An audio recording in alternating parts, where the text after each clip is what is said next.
So Walmart has announced more corporate layoffs. They do this every year, so this shouldn't come as a surprise. This is an odd time.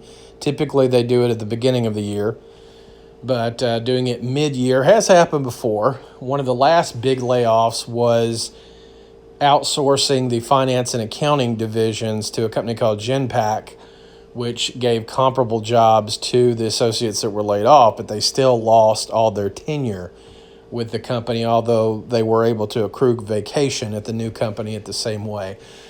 Walmart is getting ready to put the finishing touches on its new corporate home office. Now, I worked at the Walmart home office for a number of years, and one of the things that stood out about it was that it was so quaint. And the original wood paneling was on the walls in the senior executives area, and it was not this big gleaming spire like you see with other Fortune 500 companies. And of course, Walmart being a Fortune 1 company. But since 2008, at least since 2008, there's been a layoff every year. This layoff has impacted the logistics and real estate divisions. They are also going to be doing some changes in the field in terms of eliminating sub-regions and eliminating some regional leadership because of that. They say that this is going to help them more integrate with online and that the customer is demanding this change. It's always that. The blame is always shifted to the customer. And so I really feel for the people that are going through this corporate layoff.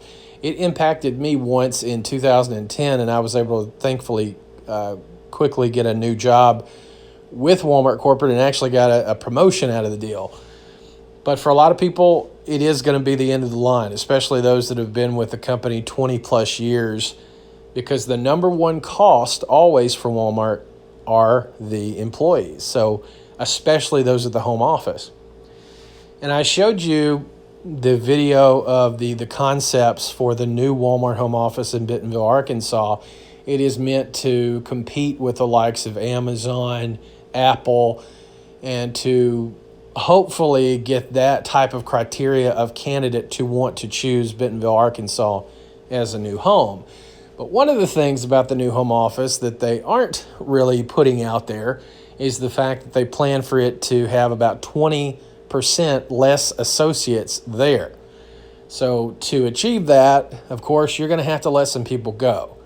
And that's what we're seeing. So even in the midst of Walmart recording record profits, they continue to cut and streamline and change.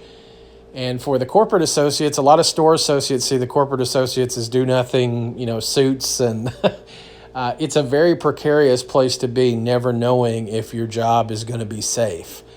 And typically in the stores, you don't go through that as much, but there's even been some of that in the last few years. But my condolences, my thoughts and prayers with the people that have been impacted, and I hope they can either find jobs within the company or they get on their feet soon. Walmart is going to pay them through the end of January the 31st of 2021, which is the end of Walmart's fiscal year. The beginning of Walmart's fiscal year starts February the 1st.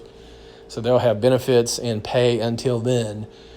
But it's got to be a scary time. Add in what's going on with COVID,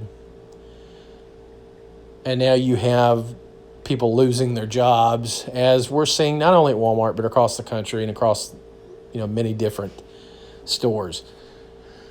But I wanted to keep you up to date. Have a great day, everybody.